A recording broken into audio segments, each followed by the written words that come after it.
আমরা দিনের পর দিন মোবাইল ইউজ করি। মোবাইল ইউজ করার কারণে র্যামের মধ্যে গিয়ে কিছু জাঙ্ক ফাইল স্টোরেজ হয়। এই জাঙ্ক ফাইলগুলো থাকার কারণে আপনার ফোন দিন দিন স্লো হয়ে যাবে।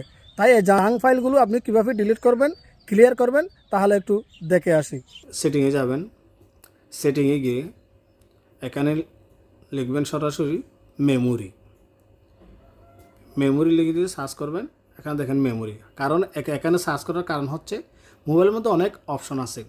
এক একটা অপশন এক এক সেটিংয়ের ভিতরে এক এক মোবাইলের মধ্যে। এই মোবাইলের মধ্যে যেখানে থাকে আরেক মোবাইলে ওইখানে থাকবে না। তাই সরাসরি সেটিংয়ে ঢুকে এখানে সার্চ করবেন, যে কোনো অপশন ওইখানে পাবেন। ঠিক আমিও এই সেটিংয়ের সার্চের মধ্যে গিয়ে সার্চ করছি মেমোরি। মেমোরি এখানে আনবেন, এখানে সার্চ দেবেন। সার্চ দেওয়ার পর দেখেন আমার এখানে এগুলো সব জাং হয়ে আছে। আমি এখানে ক্লিন যদি করি প্লাস 0.9 GB, অর্থাৎ 1 GB চেয়ে একটু কম আমার খালি হবে। আমি এখানে ক্লিন দিচ্ছি, কারণ এগুলো যেগুলো ইউজ করি এগুলো র্যামের মধ্যে গিয়ে স্টক হয়ে থাকে। এটার জন্য ফোন সামান্য স্লো হয়ে যায়, তাই এটা ফ্রি করে দেবেন।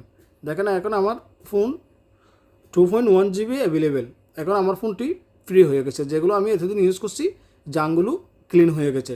এভাবে আপনার ফোন যদি স্লো হয় এই কাজটি করবেন। ধন্যবাদ সবাইকে।